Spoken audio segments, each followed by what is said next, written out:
Hoje eu queria deixar uma mensagem de encorajamento. Vocês já viram falar em encorajamento? Sabe, a vida espiritual do médico, tá? Isso é importante, estou falando o que é importante para mim, o que foi importante para mim e o que é e o que vai ser pela eternidade importante para mim e para minha família, sabe? É muito importante a coragem. E nós temos na palavra de Deus uma passagem que eu acho de muita, mas muita coragem, muito despojamento.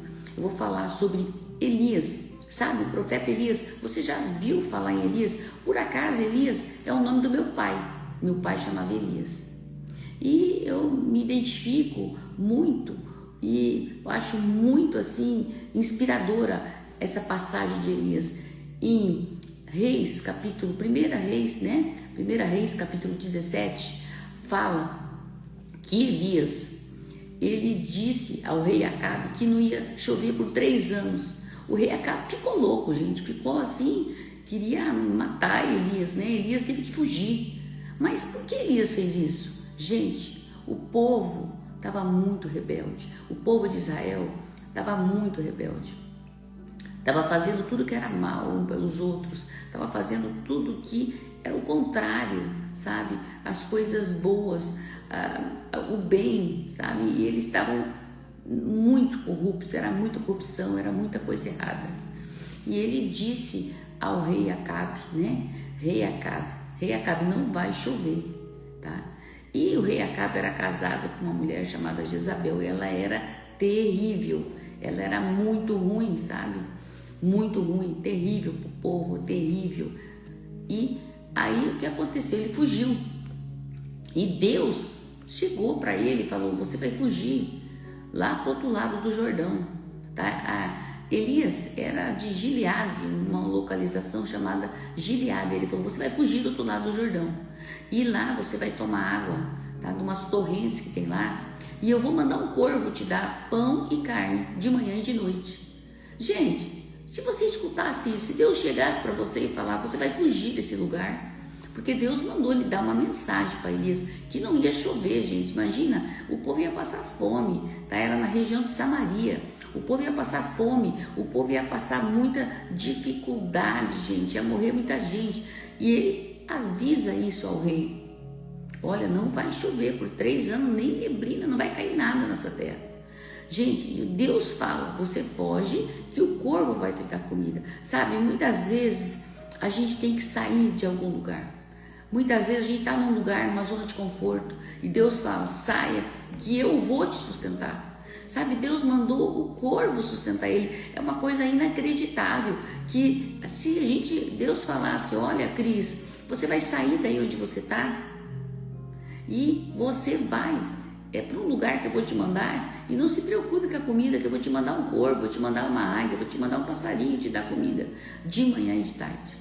Gente, olha a fé de Elias. Ele foi e tomou água da corrente, e o corvo ia toda manhã e toda noite dar pão e carne para ele, e ele tinha que acreditar, gente, que isso no outro dia ia acontecer do mesmo jeito, porque senão ele morreria de fome.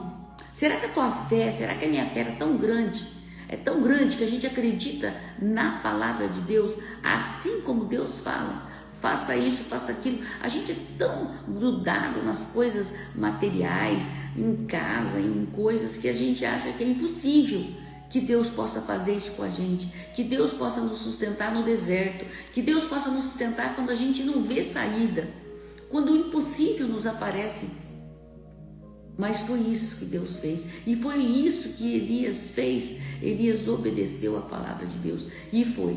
Mas sabe, um dia acabou a água, um dia o corvo parou de dar comida para Elias, e você sabe o que aconteceu? Aconteceu, gente, que Deus fala: você vai agora na casa de uma viúva. Gente, vai lá, a viúva de Serepta. Serepta era uma localização, mas essa viúva era muito pobre, gente, ela não tinha comida nem para ela. E quando Elias chega, fala: olha, me dá aí um pedaço de pão. Ela fala: meu senhor, eu só tenho um pouquinho de azeite e farinha, pouquinha coisa, e eu e meu filho vamos comer hoje e depois a gente vai morrer porque não tem mais nada para comer. Ele fala, pode me dar, vai lá, faz lá o que eu te pedi, que nunca vai faltar comida para você e para o teu filho. Gente, Deus fala, faça o que eu te peço, obedeça a minha palavra. A palavra é vida, a palavra de Deus é o maior tesouro que a gente tem. E a gente não confia, falta fé, falta confiança. E foi assim que aconteceu. Eles comeram muito e muito tempo e a farinha não acabava, nada acabava. Até que um dia o filho dela adoeceu e faleceu, e ela chegou para Elias e falou, meu senhor, eu te recebi na minha casa e meu filho morreu. Será que Deus está me castigando? Olha, gente, ela começou a dar parafuso na cabeça dela. Lógico, muitas pessoas e qualquer pessoa poderia ter dado um parafuso, mas Elias pegou o filho dela nos braços e ressuscitou o filho dela. Ele orou ao Senhor pedindo que a alma entrasse de novo no menino, que a alma do menino entrasse de novo, e assim ele ressuscitou. E depois Deus disse, olha, Acabe queria matar Elias. Acabe tinha procurado Elias por todas as nações para matá-lo. E Deus fala assim para ele depois, gente, a palavra de Deus é tremenda, a gente tem medo, a gente falta coragem, mas Deus fala para Acabe agora volta, Deus fala para Elias, me perdoe, Deus fala para Elias agora volta e vai falar com Acabe, vai lá falar com ele. Gente, como que pode isso? Primeiro Deus fala, sai de onde você está e vai lá que eu vou te dar água e comida, e o corvo vai te dar comida. Depois vai numa viúva que não tem dinheiro nem para ela, nem para o filho dela, não tem comida para os dois, que eles vão te sustentar. E o pior, depois fala, volta a falar com Acabe. Acabe já tinha, colocado exércitos atrás em todas as nações procurando Elias para matá-lo. E Deus fala, você vai lá e vai falar com ele. E foi assim, Elias voltou falar com Acabe. Sabe, pulou com Acabe e reuniu todo Israel no Monte Carmelo, aonde Elias derrotou. Não é 450 profetas, não. A Bíblia fala no capítulo 18 em 850 profetas, 450 profetas de Baal e mais outros 400 profetas. São 850 profetas. Sabe por que ele derrotou? Porque Elias tinha paixão na palavra de Deus.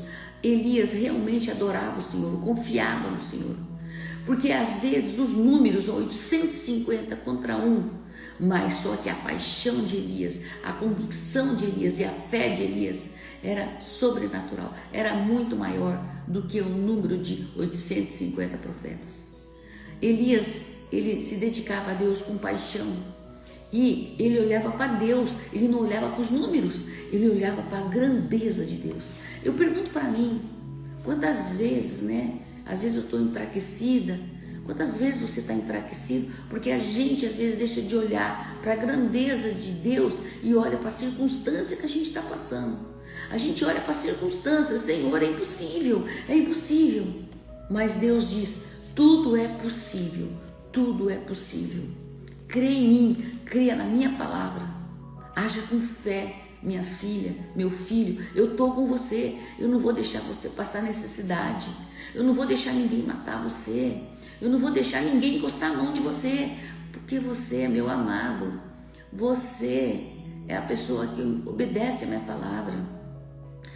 Sabe, de Salmo 91, 1000 cairão ao teu lado, 10.000 à tua direita, mas você não vai ser atingido, sabe por quê?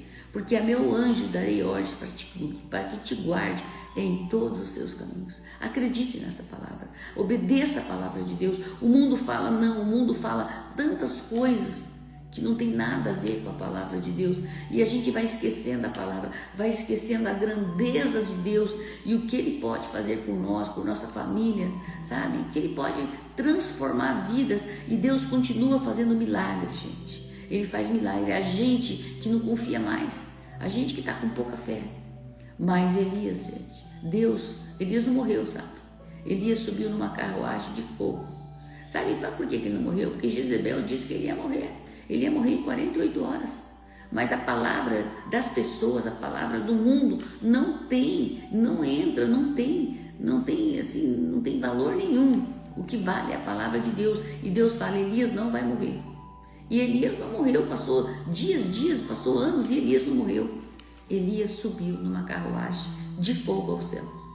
Sabe? Porque o que vale não são circunstâncias, o que vale não é o que as pessoas falam a seu respeito, o que vale é o que Deus fala a seu respeito. E a circunstância não vale nada perante a palavra de Deus, perante a força de Deus, perante quem é o nosso Deus. Deus te abençoe. Um abraço também do céu para você.